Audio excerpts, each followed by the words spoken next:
Welcome back to Grand Prix World. Hope you guys have been having a great week so far. Today is our driver special, once we've taken a look at what we've got to catch up on from the last round. And then the next episode we will be doing our home Grand Prix in Great Britain. So, last time out we had a very serious discussion about whether we're going to drop 6 million to improve our factory.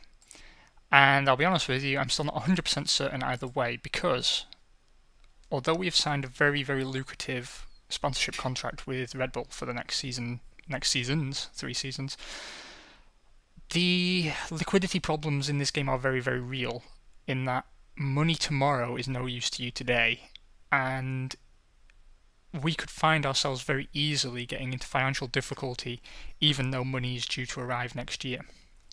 Additionally, we could also run into problems in the sense that we have to take out a loan to cover the final build and assembly of next year's cars.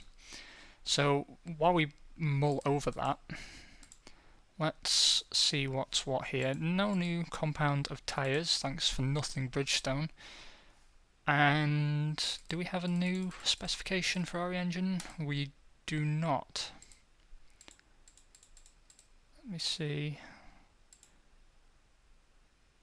When did we put the extra? Oh, it was specification 5 to 6. Okay, I see. Sorry, it takes me a while to refamiliarise myself with what's been going on. The wear on the cars is not terrible. It's still a 2 bar to fix. Additionally, on the testing front, we're still going to be down to 2 cars. It's a bit cheaper this time, at only $750 per mile. Whether we actually test on the development front depends very much on what's going on over here. Now let me figure this out.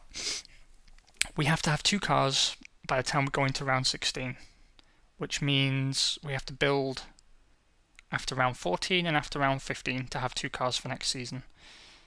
That means we have 4 rounds to complete these final 2 stages. It's tight.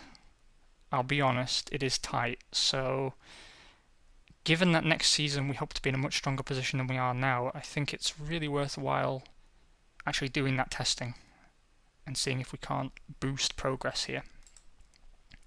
We're definitely not going to get a C-spec chassis out this season.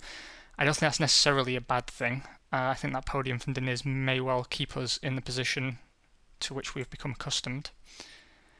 On the sponsor front, what's going down in Groovetown, kids? Still no works deal with Peugeot. They're being very, very coy about dealing with us. Still no partner deal with Bridgestone either.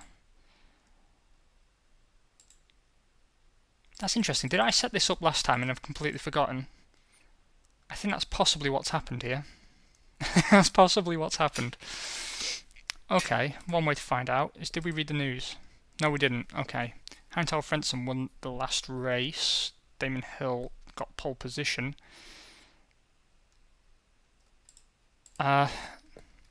Diniz very much wants to win, and, we want to help him get there. Welcome back. That was just the usual nonsense that happens whenever I'm recording an episode for you. I leave the computer running for half an hour or so before I come to record these, because any kind of pop-up at all, any kind of Java update or Apple drivers or whatever, completely screws up the playthrough. And regardless, every single time, something asks for an update. One thing I did notice when coming back in is that Pedro Diniz is no longer unhappy. And I can understand why, to be honest. We've made leaps and bounds. Let's carry on with the news. Yeah, Shinji Nakano's not happy with his car. Ferrari and Elf have entered into a partner deal, so not a works deal for Ferrari there. Emmanuel Collard, with his ridiculous hair, is going to be driving for Stewart in some capacity. Carl Gaydon assigned for Prost. That's a surprise. He is one of the best chief mechanics in the game, so that's very, very interesting to see. Okay, there was refueling problems for Alexander Vutz's Jordan and Mika Salo's Minardi last time out. D2 have signed with Benetton. Brastemp continue their association with Jordan, and Alcatel continue with Minardi. Prost have signed Danker from us. Sauber have Volker, and Serra Systems have signed with Stewart. Brembo will sponsor Tyrrell, and Capital GDEZ will sponsor Williams. Nice. Peter Sauber's done the worst job, and Luca Di Montezemolo has done the best job, apparently. We need better security on our cars, and someone has spied on us. Those cheeky rascals. I don't really want to put more than 5% on there, to be honest. We found some active suspension on the Benetton car, level 1 only, so we'll make a complaint. See if they've got... Who else has been doing well? Stewart have made a stride, actually. I wonder if they've got active suspension that we can steal. Right, so, as promised, this will be a driver-focused episode. First of all, Mr. Casino made a very, very good point. If we look over here, that one Mr. Ralph I'm Not Rubbish Schumacher is currently in a test seat at Sauber until 2003. So we actually, to answer your question first of all, Mr. Casino, we can't hire him anyway until 2003. So we can only make an offer in 2002 because he's committed at this point. But you are right in the sense that he'll be a lot easier to hire. He will also, however, probably lose some of his capabilities. What we see is he's relatively fast, reasonably skilled, his overtaking's okay, his wet weather's okay, his concentration is not as high as Nakano's. It's very difficult to say, actually, if he's worth what his asking price is, which is, I think, 3.5 million-ish. Yeah, it is, which we'll have to bump up to probably close to 4, if not 4 exactly. So actually, that's 8 million difference between him and Nakano, actually. You might be wondering, and I think the core of your question was why hadn't I considered him when I was listing my suggested targets. I've always been a little bit biased against Ralf Schumacher, actually. I found him a very on-off kind of driver. It struck me that he was there purely because of his brother. He was trading on the family name a little bit, but I think he very rarely delivered the goods. That first stint with Jordan was very up and down, as I recall. He made some stupid errors. His time at Williams, particularly his first year at Williams, which I think was in '99, he was all over the place, as I recall. Well, maybe memory doesn't serve me particularly well. I don't know. It's kind of like when Jordan hired him, they were trying to have another breakthrough like they did when they hired his brother. It's a bit like, I suppose, I don't know, buying a rip-off of an iPhone. Hiring Ralf Schumacher is buying a counterfeit iPhone. That's the best analogy I can come up with. But how does he compare to drivers that I favour a little bit more? Look at those stats there. And then let's see... Panis isn't back. I just wanted to see if Panis was going to be available. Let's take a look at Fisichella, if the game ever catches up. There we go. So Fisichella is basically the same. In fact, his morale isn't great, which means he's easier to sign. But he is 1 bar slower, which we probably won't even notice anyway. But his concentration is higher, which we definitely will notice. And he comes in at 3.2 million rather than 3.68 million. He is older than Ralf Schumacher. That's not necessarily going to be a problem for us. Drivers don't tend to retire until their mid-30s, and the game will be over before he reaches that age. 81 races, 39 points. So his His ratio is comparatively similar to Nakano's at this stage, actually. He has had a pole position. I don't know who he had that for, but it wasn't Sauber. He's free in 2002, which is perfect for us. Basically, we need someone who is free in 2002. Let's take a look at Mika Hakkinen, because he's at Prost and likely to be unhappy. He wants 10.8 million minimum. He's been on a 3-season deal.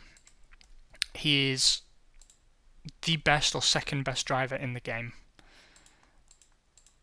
Very, very, very skilled. But 10.8 million could be very easily better spent elsewhere within the team. Someone mentioned in an email, Jan Magnussen. No. Even the stats here show. I don't think we could realistically make a good case for Jan Magnussen. He is cheap at 1.6 million, but I would argue Nakano is actually better where it counts. They're both very slow, very unskilled. Magnussen's a better overtaker, but that's kind of academic when you're not fast enough to get into a position to overtake. But he's very bad at concentration, which he was in real life as well. And his wet weather form is just atrocious as well. Mika Salo has gained significantly since he left us in terms of concentration. He represents a step forward over Nakano, but he didn't synergize with the team in his first season here. So I don't think he's necessarily someone that we should be looking at either. Moving on up, and we'll go through as many as we can actually. Maybe I should come back down to the bottom. Eddie Irvine will be available. He's 34, asking for 8.25 million, plus obviously some bonuses if he wins the championship. Irvine is good and solid, as you can see. Very, very, very solid. Certainly, he's one of the game's number 2 drivers that's capable of being a competent number 1 driver. I have won championships with him in the past, and he's very, very capable. But again, 8.25 million, it just seems a little bit needlessly high. I think there's drivers that you can get very similar results out of for much less money. Schumacher costs 25.2 million at least. Best or second best driver in the game. Him and Hakkinen kind of switch places until one or both of them retire. Ricardo Zonta has gained very little from his time as a test driver at Williams. 73,600 to hire him. I don't think he's really worth our time. Looking down the non-F1 drivers, there should usually be one that pays. There we go. Dario Loretti will pay 13.4 million to drive for 1 season. Yeah, you'd pay for that in terms of performance, but as a number 2 driver, there's a very serious case to be made to hire him. Now it could be that this 1 season thing at the moment, when you actually approach him, that can change, and it's not uncommon for pay drivers in particular to want multi-year deals, so it would be a commitment, I imagine, for more than 1 season. But I think I probably would consider making a 1 season offer to him, because that plus the Red Bull money, we could probably upgrade the factory again and hire enough staff. That means we just hoover up the sponsorship deals. And once we've done that, we don't need his 13.4 million anymore. You know, it's kind of, the best way I can describe it is you can sort of see it as seed money. That's the money that kickstarts the operation, which, you know, we're kind of hoping that the Red Bull money will be. Moving back up, John Fellows, who we were considering as a replacement for Nakano, and we were going to keep him as test driver, but someone poached him before we renewed his deal. His stats haven't improved, actually, since he left us to join Tyrrell. But, yeah, he's got the speed, he's got the overtaking capability. With a good car, there's no reason why he couldn't be a solid number 2 eventually. Tonosuke Takagi, pay driver, 6.4 million in the bank for us. As you can see, he's a bit more balanced, I suppose, than Nakano is. Although his wet weather form isn't quite as good, but his tempo and and skill is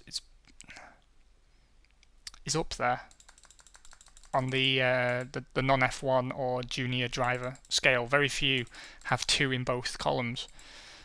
Juan Pablo Montoya, very cheap, 75,600. He has gained only a point in wet weather performance, so again, that's a step backwards for us, really, considering Nakano brings 4 million to the party.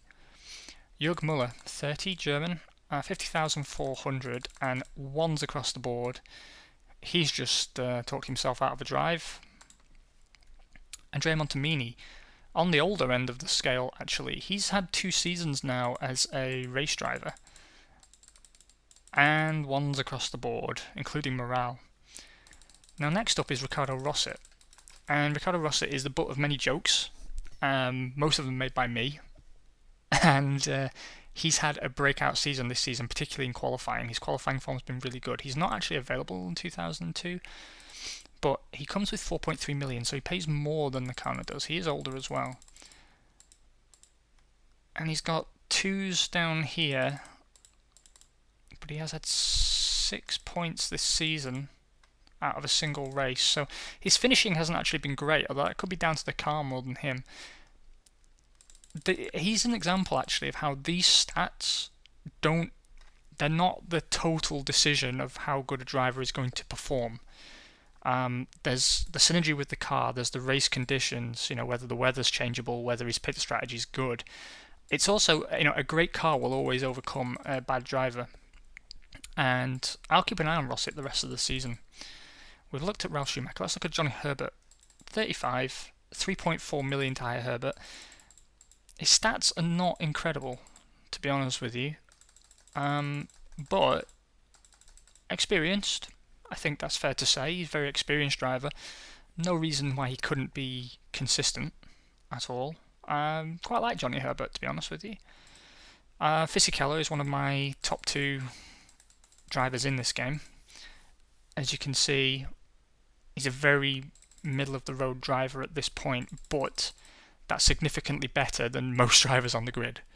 Very few get into 3s, 4s and 5s generally. Usually they're spread 2 3s here and there. To get consistent 3s like that is not very, but relatively rare, particularly for his price point, 3.2 million. If you hire him in the first season, he's a lot cheaper. I think that's not necessarily a bad investment. Celso Moriera, 35,000 flat salary. He's got some good 2s where it counts. His morale is excellent as well, which means he's performing to the best of his capabilities. It's a shame he's a test driver though. Alberto Marini, 23, Italian, 30,500 a season on a 3-season deal at Prost. Not really been setting the world alight. His skills are crap. There's no way to dance around that. His eyebrows are stupid, and he looks. The lights are on, but no one's home really. I mean, better than Nakano. He looks smug for someone who's consistently failed to impress anybody. But Marini just looks a bit nebulous. So that's a consideration. He's free in 2002.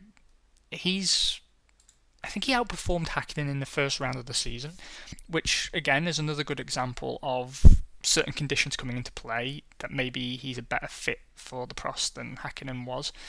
However, Prost have since then brought out at least one upgrade package that we know of, and the performance has increased steadily throughout the season, and Hakkinen's begun to lead the charge there. Laurent Redon, test driver at Minardi, French, 26, 28,980 a season, so on the cheap end of the scale, ones across the board. Also, floppy-haired Frenchman. Next. We've looked at Mika Salo and Jan Magnussen. Let's talk about Luca Badoa, 29, Italian, 84,000 a season. Nothing particularly to write home about there. He hasn't had a race drive yet, however, so it's really hard to know what his capabilities are going to be.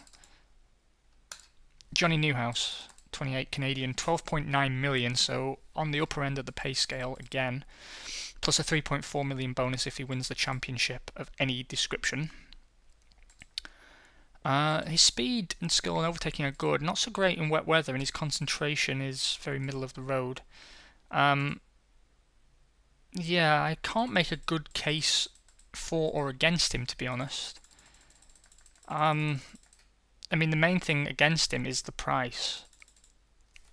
I don't think he represents good value for money for a team our size.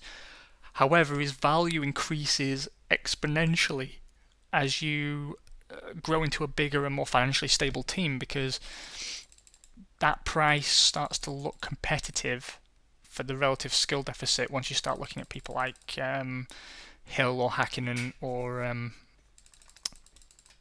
Schumacher, for example.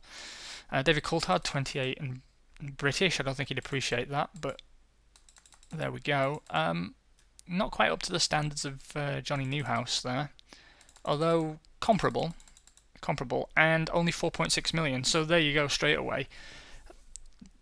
David Coulthard sort of represents much greater value to us than Johnny Newhouse does. Coulthard, I always felt, got a bit of a bum deal. I think him and Irvine both could have been world champion had they been at the right team at the right time with the right teammate. What they were let down by was, it's hard to say favouritism. It's hard to really put that out there, because there were seasons that Hakkinen had a really bad qualifying performances. He made a lot of errors. I forget which one. Was it 97, I think?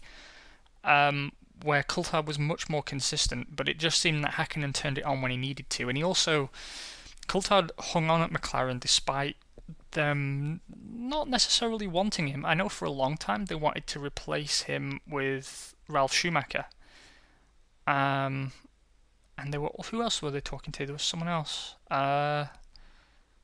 Could have been Irvine. I forget. But around 97, really from 97 onwards, there was regular rumours each season that he was going to be replaced, and he just sort of held on. I think it's because he was a reliable number 2 driver, but I always felt he could have been a pretty solid number 1. It was just, like Irvine, it was the wrong place at the wrong time. Jarno Trulli is one of my top 3 with Wurz and Fisichella. 25, 1.4 million, which is excellent value. His skills don't look anything to write home about, but at the same time, they're not bad. They're not bad for the money we're spending. I'd say he's the best value driver under the 2 million. His season at Jordan has been spent in the testing seat, so there's a possibility he could lose some skill, possibility he could gain. It's much harder to read than if he was in a race seat. However, I think Jordan have the strongest, midfield driver lineup out there. Alexander Wurz, 26, an Austrian, 1.7 million a season for him. He's on a 5-season deal at Jordan until 2004. Again, his skills are very, very respectable. Very respectable indeed. And he's under 2 million.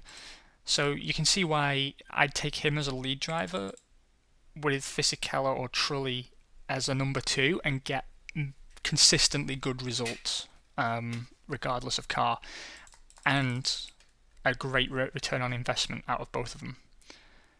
Next we look at Jean Alesi. Jean Alesi was my absolute hero when I first got into Formula 1. So that was very early 90s. He's 35 at this point. He's charging 8.9 million a season. But aside from concentration, his skills are really good still. And for 8.9 million, I think if you're going for an experienced driver with a sort of a young apprentice, a promising young apprentice, then you could do much worse than John Alesi and Alexander Wurz. In fact, I think that's probably the best combination you could go for. Either that or switch Alesi for Coulthard or Hill. Coulthard if you're watching your budget, Alesi or Hill if you're wanting sort of outright pace, I suppose. I would be very open to approaching Jean Alesi for a number 1 driver slot. Whether he'd synergize particularly well with Deniz is another question.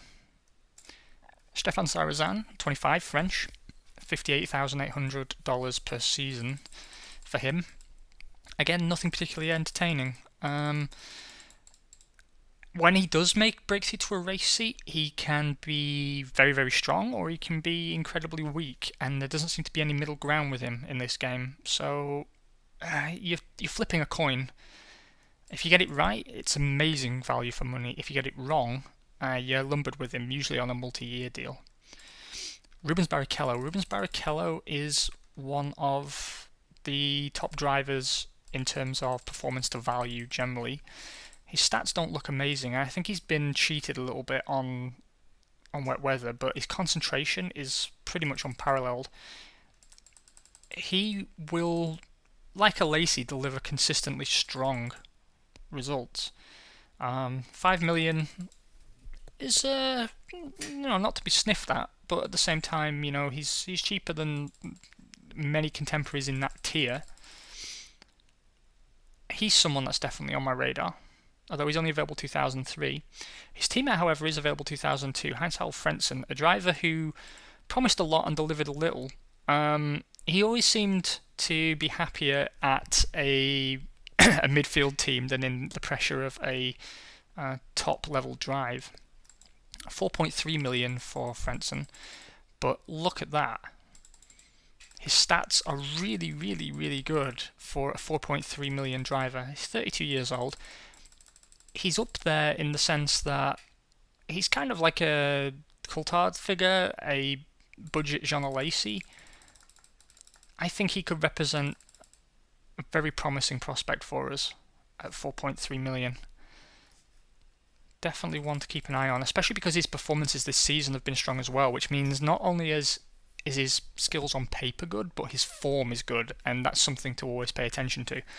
Of course, he might not synergize with the car very well, and we might see a drop-off in performance, but the risk of that is smaller than the risk of him sort of just being crap. Emmanuel Collard, ridiculous, French, ginger. Esteban Tuero. Esteban Tuero brings 3.7 million. He's a 21-year-old Argentinian. In real F1, he didn't do so great. In this game, he tends actually to come on strong in the late game. If you can keep him around, and if you take time to develop him, he is a good option. Whether he makes sense to replace a low-skilled pay driver with another low-skilled pay driver is very debatable, and we have to sort of decide what our aims are going forward. Damon Hill, 39, oldest driver on the grid, and he's free in 2002. He's on a one-season deal at Ferrari from next season. I think that's a bad move for him, actually, because I think Benetton last 2 seasons have been on the verge of complete greatness, and it just takes a while to come together. He asked for 11 million, which is very, very top dollar, and arguably not worth it. His lack of overtaking ability is concerning for a driver of that value. Although that was a criticism as well levelled against him in real F1, that he was great in a good car starting from the front, but when it came to actually battling his way up the field, it was debatable whether he was consistently a strong performer there. I think he had some flashes of brilliance. I really do rate Damon Hill, but the game clearly disagrees. However, again, he will be one of the best drivers on the grid overall. It's just whether at 11 million he represents the value for money that we want. Carl Eisen, he's our German test driver, 29, $32,000 a season, unlikely to need much more to stay. Level 2 concentration is the key difference between him and most young apprentice drivers. Again, he's a development case. He can come out and beat better drivers straight out of the box. Again, please don't think of these skill levels as being 100% concrete, and that a driver with more skill points will always beat one without, because it doesn't work that way. But it is a reasonable guideline. Consider it more experience, I suppose, than outright skill. Let's look at it that way. So it's not that he can't be competitive. It's just he doesn't necessarily represent a way forward. However, it can be very satisfying to take a driver young or inexperienced, put them through a test seat for a season or two, and then bump them up to a race seat and develop them into a race winner or hopefully a champion. something to bear in mind at least. Shinji Nakano, I think we're all pretty much in agreement that we're going to drop him. I find that hard to do because he's my favourite pay driver after Diniz, and he's shown that in these stats hold up in wet weather, and when he needs to focus, he's reasonable. But he's just been off the boil compared to Diniz all season. And, out of the two of them, then there's really only a case for keeping this man. Pedro Diniz has been like a metronome for the 3 seasons he's been with us. His skills are not terrible. Let's be honest about that straight out of the gate. He's not an overtaker, and of course, his speed could be improved, but these are the consistency attributes, I suppose, whereas these are the performance attributes. His consistency is very, very solid, and he seems to fit in well with the team. His morale hasn't been great recently. I think that'll change once we start winning. He's picked up 46 points for us, 2 fastest laps, and 18 points finishes. He's had 106 races, but remember he was in Formula 1 for 2 seasons, or 3 seasons, before he came to us. So you're talking half of those races were for other teams. Half of them were for us, which means he's scoring very consistently. Every third race, almost, or around, he's scoring points, which, given that the car has not been fantastic, particularly this season, I think is testament to his ability. Plus, of course, he brings in 9.6 million a season, which is not to be sniffed at. The question is, do we want to move away completely from pay drivers? Diniz will not accept a number 2 driver role. That's the first thing to say. So if we keep him, he would have to stay on as an equal number 1 driver. I'm trying not to let my personal bias towards him influence the decision too much, but I think looking at it objectively, there is a very good case for keeping him. Whether he will stay with us on terms that we can find acceptable is another question. However, thank you very, very, very, very much for joining me on your Wednesday evening to review the driver situation. I hope this has given enough of a few sentences about each driver that's out there, plus the chance to look at when they're free, has helped formulate some opinion within the team, because we are a team, and I'd really love to hear your feedback below. Who interests you? Who do you think we could get the most out of? Do we want to drop top dollar on a top driver? Do we want to develop a driver? Do we want to get some consistent middle of the road drivers? Also, do we want to instill team orders? Do we want to have a clear number 1 driver? Are we going for 2 young hot shoes, or do we want an experienced driver leading the charge? These are all very, very interesting questions and very, very valid. I look forward to your input. Have a great week, guys. Take care.